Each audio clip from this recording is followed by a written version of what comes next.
ಪ್ರಿಯ ನಿರೀಕ್ಷಕರೇ, ನಮಸ್ಕಾರ. ಬೀರ್ಬಲ್ನ ವಿಶೇಷ ಕಾರ್ಯಕ್ರಮಕ್ಕೆ ಆತ್ಮೀಯವಾದ ಸ್ವಾಗತ. ವೀಕ್ಷಕರೇ, ಪದೇ ಪದೇ ಒಂದು ವಿಷಯ ಹೇಳ್ತಾನೆ ಇದ್ದೀವಿ. ದೆಹಲಿಯಲ್ಲಿ ಏನೋ ದೊಡ್ಡ ಮಟ್ಟದಲ್ಲಿ ಸಿದ್ಧತೆ ನಡೀತಾ ಇದೆ ಅಂತ. ಸೇನೆ ಯಾವುದೋ ಒಂದು ದೊಡ್ಡ ಆಪರೇಷನ್ಗೆ ತಯಾರಿಯನ್ನ ನಡೆಸ್ತಾ ಇದೆ ಅಂತ. ಹಾಗೆ ಅಜಿತ್ ದೋವಲ್ ಹಾಗೂ ಮೋದಿಜಿ ನಡುವಿನ ಮೀಟಿಂಗ್ ಬಗ್ಗೆ ಚರ್ಚೆಯನ್ನು ಕೂಡ ಮಾಡಿದ್ವಿ. ಈಗ ಅದರ ಒಂದು ಮಾಹಿತಿ ಕೂಡ ಹೊರಗೆ ಬಂದಿದೆ. ರಾಷ್ಟ್ರೀಯ ಭದ್ರತಾ ಸಲಹೆಗಾರ ಅಜಿತ್ ದೋವಲ್ ಅವರು ಒಂದು ರೆಡ್ ಫೈಲನ್ನ ಮೋದಿಜಿ ಕೊಟ್ಟಿದ್ದಾರೆ. ಅಷ್ಟಕ್ಕೂ ಏನಿದ್ದು ರೆಡ್ ಫೈಲು? ಏನಿತ್ತು ಆ ಫೈಲ್ನಲ್ಲಿ? ಭಾರತಕ್ಕೆ ಏನಾದರೂ ದೊಡ್ಡ ಅಪಾಯ ಕಾದಿದೆಯಾ? ಇದೆಲ್ಲದರ ಬಗ್ಗೆ ಡಿಟೇಲ್ ಆಗಿ ಮಾತಾಡ್ತಾ ಹೋಗ್ತೀನಿ. ವಿಡಿಯೋವನ್ನ ಕೊನೆವರೆಗೂ ಮಿಸ್ ಮಾಡದೆ ನೋಡಿ. ವೀಕ್ಷಕರೇ, ರೆಡ್ ಫೈಲ್ ಅಂದ ಕೂಡಲೇ ರೆಡ್ ಕಲರ್ ಇರೋ ಫೈಲ್ ಅಂತ ಅಂದ್ಕೊಳ್ಬೇಡಿ. ರೆಡ್ ಫೈಲ್ ಅಂದರೆ ಅಪಾಯದ ಮುನ್ಸೂಚನೆ. ಅಂದರೆ ಈಗ ದೋವಲ್ ಮೋದಿಜಿಯ ಟೇಬಲ್ ಮೇಲಿಟ್ಟಿದ್ದು ಮುಂದೆ ಎದುರಾಗಬಹುದಾದಂತಹ ಅಪಾಯಗಳ ಮುನ್ಸೂಚನೆಯ ಫೈಲು. ಈ ರಹಸ್ಯ ಫೈಲು ಆಪರೇಷನ್ ಸಿಂಧೂರ್ ಭಾಗ 2ರ ಅಪಾಯದ ಮೌಲ್ಯಮಾಪನಕ್ಕೆ ಸಂಬಂಧಿಸಿದ್ದಾಗಿದೆ.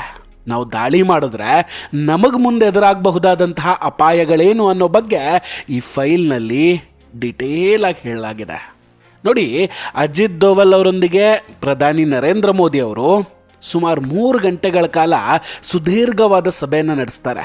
ಅದಕ್ಕಿಂತ ಮುಂಚೆ ಮೋದಿಜಿ ಮುಖ್ಯಮಂತ್ರಿಗಳ ಜೊತೆ ಸಭೆಯನ್ನು ನಡೆಸಿದ್ರು. ಸೇನಾ ಮುಖ್ಯಸ್ಥರೊಂದಿಗೆ ರಾಜನಾಥ್ ಸಿಂಗ್ ಅವರು ಮೀಟಿಂಗ್ ಮಾಡ್ತಾರೆ. ಇದೆಲ್ಲ ನೋಡ್ತಾ ಇದ್ರೆ ಯಾವುದೋ ಒಂದು ದೊಡ್ಡ ಘಟನೆ ಸಂಭವಿಸಲಿದೆ ಅನಿಸ್ತಾ ಇದೆ. ಇದರ ಅರ್ಥ ನಮ್ಮ ವಿರುದ್ಧ ಏನಾದರೂ ನಡೆಯಬಹುದು ಅಥವಾ ನಾವು ಬೇರೆಯವ್ರ ವಿರುದ್ಧ ಏನಾದರೂ ದೊಡ್ಡ ಕ್ರಮ ಕೈಗೊಳ್ಳಬಹುದು ಅನ್ನೋದು ಅರ್ಥ ಆಗ್ತಾ ಇದೆ. ಏನಾಗಬಹುದು ಹಾಗಾದ್ರೆ? ಪಾಕಿಸ್ತಾನ ಏನು ಮಾಡೋದಕ್ಕೆ ಹೊರಟಿರಬಹುದು? ಆಗಲೇ ನೋಡಿ ಸಿಕ್ಕಿದ್ದು ಅಮೇರಿಕಾದ ಸಂಸತ್ತು ಅಂದರೆ US ಕಾಂಗ್ರೆಸ್ ಮಂಡಿಸಿದ ಒಂದು ಹೊಸ ವರದಿ. ವೀಕ್ಷಕರೇ, ಈ ವರದಿ ಈಗ ಪಾಕಿಸ್ತಾನದ ಅಸಲಿ ಮುಖವನ್ನು ಮತ್ತೊಮ್ಮೆ ಜಗತ್ತಿನ ಮುಂದೆ ಬೆತ್ತಲು ಮಾಡಿದೆ. ಈ ವರದಿ ಪಾಕಿಸ್ತಾನ ಮೂಲದ ಭಯೋತ್ಪಾದಕ ಗುಂಪುಗಳು ಹೇಗೆ ಭಾರತವನ್ನು ಟಾರ್ಗೆಟ್ ಮಾಡಿದೆ, ಜೊತೆಗೆ ಜಮ್ಮು ಮತ್ತು ಕಾಶ್ಮೀರವನ್ನು ಬಲವಂತವಾಗಿ ತನ್ನದಾಗಿಸಿಕೊಳ್ಳೋದಕ್ಕೆ ಹೇಗೆ ಸಂಚನ್ನು ರೂಪಿಸ್ತಿದೆ ಅನ್ನೋ ಭಯಾನಕ ಸತ್ಯಗಳು ಹೊರಗೆ ಬರ್ತಾ ಇದೆ. 2026 ಮಾರ್ಚ್ 25ನೇ ತಾರೀಕು ಮಂಡನೆಯಾದ ಈ ವರದಿ ಕೇವಲ ಭಾರತಕ್ಕೆ ಮಾತ್ರ ಅಲ್ಲ, ಇಡೀ ವಿಶ್ವದ ಭದ್ರತೆಗೆ ಪಾಕಿಸ್ತಾನ ಹೇಗೆ ಕಂಟಕ ಆಗಿದೆ ಅನ್ನೋದನ್ನು ಎಳೆಯಾಗಿ ವಿವರಿಸಲಾಗಿದೆ. ನೋಡಿ, ಅಮೆರಿಕದ CRS ಮಂಡಿಸಿದ ಈ ವರದಿಯಲ್ಲಿ ಪಾಕಿಸ್ತಾನದಲ್ಲಿರುವ ಭಯೋತ್ಪಾದಕ ಮತ್ತು ಇತರ ಉಗ್ರಗಾಮಿ ಗುಂಪುಗಳು ಅಂತ ಹೇಳ್ತಾರೆ. ಈ ವರದಿಯ ಮುಖ್ಯ ಅಂಶ ಏನಂದ್ರೆ, ಪಾಕಿಸ್ತಾನ ಭಯೋತ್ಪಾದಕರಿಗೆ ಕೇವಲ ನೆಲೆಯಾಗಿ ಮಾತ್ರ ಅಲ್ಲ, ತಾನೇ ಒಂದು ಗುರಿಯಾಗಿಯೂ ಹೇಗೆ ಬಳಕೆ ಆಗ್ತಿದೆ ಅನ್ನೋದನ್ನು ಹೇಳುತ್ತೆ. ಈ ವರದಿ ಪಾಕಿಸ್ತಾನದಲ್ಲಿ ಕಾರ್ಯನಿರ್ವಹಿಸ್ತಾ ಇರುವಂತಹ ಭಯೋತ್ಪಾದಕ ಸಂಘಟನೆಗಳನ್ನು 5 ಪ್ರಮುಖ ವಿಭಾಗಗಳಾಗಿ ವಿಂಗಡಿಸಲಾಗಿದೆ. ಮೊದಲನೇದು ಜಾಗತಿಕ ಮಟ್ಟದ ಗುಂಪುಗಳು, ಅಂತಾರಾಷ್ಟ್ರೀಯ ಮಟ್ಟದಲ್ಲಿ ದಾಳಿ ಮಾಡುವಂತಹ ಸಂಘಟನೆಗಳು. ಎರಡನೇದು ಆಫ್ಘಾನಿಸ್ತಾನ ಕೇಂದ್ರಿತ ಗುಂಪುಗಳು, ಆಫ್ಘಾನಿಸ್ತಾನದ ಮೇಲೆ ಕಣ್ಣಿಟ್ಟಿರುವಂತಹ ಉಗ್ರಗಾಮಿಗಳು. ಮೂರನೆಯದು ತುಂಬ ಇಂಪಾರ್ಟೆಂಟ್, ಭಾರತ ಮತ್ತು ಕಾಶ್ಮೀರ ಕೇಂದ್ರಿತ ಗುಂಪುಗಳು, ಅಂದರೆ ಭಾರತದ ಶಾಂತಿಗೆ ಭಂಗ ತರೋದಕ್ಕೆ ಯತ್ನಿಸ್ತಾ ಇರುವಂತಹ ಸಂಘಟನೆಗಳು. ನಾಲ್ಕನೇದು ದೇಶೀಯ ಕೇಂದ್ರಿತ ಗುಂಪುಗಳು, ಪಾಕಿಸ್ತಾನದ ಒಳಗೆ ಕಾರ್ಯಾಚರಣೆಯನ್ನು ನಡೆಸೋರು. ಐದನೆಯದು ಪಂಥೀಯ ಗುಂಪುಗಳು, ವಿಶೇಷವಾಗಿ ಶಿಯಾ ಸಮುದಾಯವನ್ನು ಗುರಿಯಾಗಿಸಿಕೊಂಡಿರುವಂತಹ ಸಂಘಟನೆಗಳು. ಈ ವರದಿಯಲ್ಲಿ ಒಟ್ಟು 15 ಭಯೋತ್ಪಾದಕ ಗುಂಪುಗಳನ್ನು ಪಟ್ಟಿ ಮಾಡಲಾಗಿದ್ದು, ಆ ಪೈಕಿ 12 ಗುಂಪುಗಳನ್ನು ಅಮೆರಿಕದ ಕಾನೂನಿನ ಅಡಿಯಲ್ಲಿ ವಿದೇಶಿ ಭಯೋತ್ಪಾದಕ ಸಂಘಟನೆಗಳು ಅಂತ ಘೋಷಣೆ ಕೂಡ ಮಾಡಲಾಗಿದೆ. ಇದು ಪಾಕಿಸ್ತಾನದ ನೆಲದಲ್ಲಿ ಎಷ್ಟು ದೊಡ್ಡ ಮಟ್ಟದ ಭಯೋತ್ಪಾದನಾ ಜಾಲ ಇದೆ ಅನ್ನೋದಕ್ಕೆ ಸಾಕ್ಷಿ. ವೀಕ್ಷಕರೇ, ಇಲ್ಲಿ ಆತಂಕ ಪಡಬೇಕಾಗಿರೋ ವಿಷಯ ಏನಂದ್ರೆ, ಈ ವರದಿಯ ಅತ್ಯಂತ ಪ್ರಮುಖ ಭಾಗ ಭಾರತವನ್ನು ಟಾರ್ಗೆಟ್ ಮಾಡಿಕೊಂಡಿರುವ ಉಗ್ರಗಾಮಿಗಳ ಪಟ್ಟಿ. ಇದರಲ್ಲಿ ಲಷ್ಕರ್ ಇ ತೊಯ್ಬಾ, ಜೈಷೆ ಮೊಹಮ್ಮದ್, ಹಿಜ್ಬುಲ್ ಮುಜಾಹಿದ್ದೀನ್ ಮುಂತಾದ ಹೆಸರುಗಳು ಕೂಡ ಇದೆ. ಮೊದಲನೇದು ಲಷ್ಕರ್ ಇ ತೊಯ್ಬಾ. ಹಫೀಜ್ ಸಯೀದ್ ನೇತೃತ್ವದ ಈ ಸಂಘಟನೆ ಸಾವಿರಾರು ಭಯೋತ್ಪಾದಕರನ್ನು ಹೊಂದಿರುವಂತಹ ಸುಸಜ್ಜಿತ ಸಂಘಟನೆಯಾಗಿದೆ. ಈ ಗುಂಪು ಪಾಕಿಸ್ತಾನದ ಪಂಜಾಬ್ ಪ್ರಾಂತ್ಯ ಮತ್ತು ಪಾಕಿಸ್ತಾನ ಆಕ್ರಮಿತ ಜಮ್ಮು ಕಾಶ್ಮೀರದಿಂದ ಕಾರ್ಯಾಚರಣೆಯನ್ನು ನಡೆಸುತ್ತೆ.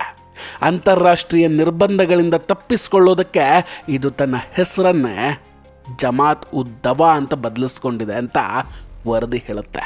ಎರಡನೇದು ಜೈಷ್ ಎ ಮೊಹಮ್ಮದ್. 2000ನೇ ಇಸ್ವಿಯಲ್ಲಿ ಮಸೂದ್ ಅಜರ್ನಿಂದ ಸ್ಥಾಪಿತವಾದ ಈ ಸಂಘಟನೆ ಮುಖ್ಯ ಉದ್ದೇಶ ಜಮ್ಮು ಮತ್ತು ಕಾಶ್ಮೀರವನ್ನು ಪಾಕಿಸ್ತಾನಕ್ಕೆ ಸೇರಿಸಿಕೊಳ್ಳೋದು. ಸುಮಾರು 500 ಸಶಸ್ತ್ರ ಭಯೋತ್ಪಾದಕರನ್ನು ಹೊಂದಿರುವ ಈ ಗುಂಪು ಭಾರತ, ಆಫ್ಘಾನಿಸ್ತಾನ ಮತ್ತು ಪಾಕಿಸ್ತಾನದಲ್ಲಿ ಆಕ್ಟಿವ್ ಆಗಿದೆ. 2001ರ ಭಾರತದ ಸಂಸತ್ತಿನ ಮೇಲಿನ ದಾಳಿಯಲ್ಲೂ ಇದರ ಕೈವಾಡ ಇತ್ತು. ಹರ್ಕತ್ ಉಲ್ ಮುಜಾಹಿದೀನ್ ಮತ್ತು ಹರ್ಕತ್ ಉಲ್ ಜಿಹಾದ್ ಇಸ್ಲಾಮಿ ಇವು ಕೂಡ ಪಾಕಿಸ್ತಾನ ಆಕ್ರಮಿತ ಕಾಶ್ಮೀರದಿಂದ ಕಾರ್ಯಾಚರಣೆಯನ್ನು ನಡೆಸುತ್ತೆ. 1999ರ ಇಂಡಿಯನ್ ಏರ್ಲೈನ್ಸ್ ವಿಮಾನ IC-814 ಅಪಹರಣ ಪ್ರಕರಣದಲ್ಲಿ ಈ ಹರ್ಕತ್ ಉಲ್ ಮುಜಾಹಿದೀನ್ ಪಾತ್ರ ಕೂಡ ಇತ್ತು. ಇದು ಮಸೂದ್ ಅಜರ್ನ ಬಿಡುಗಡೆ ಕಾರಣ ಆಗುತ್ತೆ. ಹಿಜ್ಬುಲ್ ಮುಜಾಹಿದ್ದೀನ್ ಜಮ್ಮು ಕಾಶ್ಮೀರದಲ್ಲಿ ಆಕ್ಟಿವ್ ಆಗಿರುವಂತಹ ಅತ್ಯಂತ ಹಳೆಯ ಸಂಘಟನೆಗಳಲ್ಲಿ ಇದು ಕೂಡ ಒಂದು. ಸುಮಾರು 1500 ಸದಸ್ಯರನ್ನು ಹೊಂದಿರುವಂತಹ ಈ ಸಂಘಟನೆ ಏನು ಹೇಳತ್ ಗೊತ್ತೇ, ಜನಾಂಗೀಯ ಕಾಶ್ಮೀರಿಗಳ ಗುಂಪು ಇದು ಅಂತ ಕರೆಸ್ಕೊಳ್ಳುತ್ತೆ. ಆದರೆ ಭಾರತೀಯ ಭದ್ರತಾ ವಿಶ್ಲೇಷಕರು ಇದನ್ನು ಒಪ್ಪೋದಿಲ್ಲ. ಕಾಶ್ಮೀರದಲ್ಲಿ ಹತರಾಗಿರುವಂತಹ ಹೆಚ್ಚಿನ ಉಗ್ರರು ಪಾಕಿಸ್ತಾನದ ಪಂಜಾಬ್ ಮೂಲದವರು, ಕಾಶ್ಮೀರದವರಲ್ಲ ಅಂತ ಭಾರತ ಹೇಳುತ್ತೆ. ಪಾಕಿಸ್ತಾನ ಕಾಲಕ್ಕೆ ಭಯೋತ್ಪಾದನೆಯ ವಿರುದ್ಧ ನೂರಾರು ಕಾರ್ಯಾಚರಣೆಗಳನ್ನು ನಡೆಸಿದ್ದೇವೆ ಅಂತ ಹೇಳ್ಕೊಳ್ಳುತ್ತೆ. ಆದರೆ USA ವರದಿ ಪಾಕಿಸ್ತಾನದ ಈ ಸುಳ್ಳನ್ನು ಈಗ ಬಯಲು ಮಾಡಿರುವಂಥದ್ದು. ಪಾಕಿಸ್ತಾನದ ಕುತಂತ್ರಗಳಿಗೆ ಭಾರತ ಈಗ ಮೌನವಾಗಿ ಕೂತ್ಕೊಳ್ತಾ ಇಲ್ಲ. ನೋಡಿ, ಭಾರತ ಕೂಡ ಈಗ ಬದಲಾಗಿದೆ. ಪಾಕಿಸ್ತಾನ ಏನೇ ಮಾಡಿದ್ರೂ ಸಹಿಸಿಕೊಳ್ಳುವ ತಾಳ್ಮೆ ಈಗ ನಮಗೂ ಇಲ್ಲ. ಪಾಕಿಸ್ತಾನದ ಕುತಂತ್ರಗಳಿಗೆ ಭಾರತ ಈಗ ಮೌನವಾಗಿ ಕೂತ್ಕೊಳ್ಳೋದಿಲ್ಲ. 2025ರ ಮೇ ತಿಂಗಳಲ್ಲಿ ಪಹಲ್ಗಾಮ್ನಲ್ಲಿ ನಡೆದಂತಹ ಭಯೋತ್ಪಾದನಾ ದಾಳಿಗೆ ಪ್ರತಿಯಾಗಿ ಭಾರತ ಕೂಡ ಆಪರೇಷನ್ ಸಿಂಧೂರ್ ಅನ್ನೋ ಬೃಹತ್ ಕಾರ್ಯಾಚರಣೆಯನ್ನು ನಡೆಸಿತ್ತು. ಈ ಕಾರ್ಯಾಚರಣೆ ಮೂಲಕ ಭಾರತ ಪಾಕಿಸ್ತಾನದ ಒಳಗೆ ಅಡಗಿದ್ದಂತಹ ಅನೇಕ ಭಯೋತ್ಪಾದನಾ ಕೇಂದ್ರಗಳನ್ನು ಧ್ವಂಸ ಮಾಡುತ್ತೆ. ಆದರೆ ಆಘಾತಕಾರಿ ವಿಷಯ ಅಂದರೆ ಭಾರತದ ದಾಳಿಯಲ್ಲಿ ಸತ್ತ ಭಯೋತ್ಪಾದಕರ ಅಂತ್ಯಕ್ರಿಯೆಯಲ್ಲಿ ಪಾಕಿಸ್ತಾನ ಸೇನೆ ಕೂಡ ಭಾಗವಹಿಸಿತ್ತು. ಜೊತೆಗೆ ಧ್ವಂಸಗೊಂಡ ಭಯೋತ್ಪಾದನಾ ಮೂಲ ಸೌಕರ್ಯಗಳನ್ನು ಮರು ನಿರ್ಮಾಣ ಮಾಡೋದಕ್ಕೆ ಕೂಡ ಸಹಾಯ ಮಾಡುತ್ತೆ ಪಾಕಿಸ್ತಾನ. ಇದು ಪಾಕಿಸ್ತಾನದ ಅಧಿಕಾರಿಗಳೇ ಈ ಉಗ್ರಗಾಮಿಗಳಿಗೆ ಬೆನ್ನೆಲುಬಾಗಿ ನಿಂತಿದ್ದಾರೆ ಅನ್ನೋದನ್ನು ಸಾಬೀತು ಮಾಡ್ತಾ ಇದೆ. ಹೀಗೆ ಪಕ್ಕದಲ್ಲಿದ್ದುಕೊಂಡೇ ಭಾರತದ ವಿರುದ್ಧ ಒಂದಲ್ಲ ಒಂದು ಕುತಂತ್ರವನ್ನು ಪಾಕಿಸ್ತಾನ ಮಾಡ್ತಾನೆ ಇದೆ. ಜಮ್ಮು ಕಾಶ್ಮೀರ ಪಡೆಯೋ ಹುಚ್ಚು ಪಾಕಿಸ್ತಾನಕ್ಕೆ ಇನ್ನೂ ಕೂಡ ಬಿಟ್ಟಿಲ್ಲ. ಮೋದಿಜಿ ಸರ್ಕಾರ ಈ ಸಲ ಹುಚ್ಚನ್ನು ಕಂಪ್ಲೀಟಾಗಿ ಬಿಡಿಸೋದಂತೂ ಗ್ಯಾರಂಟಿ.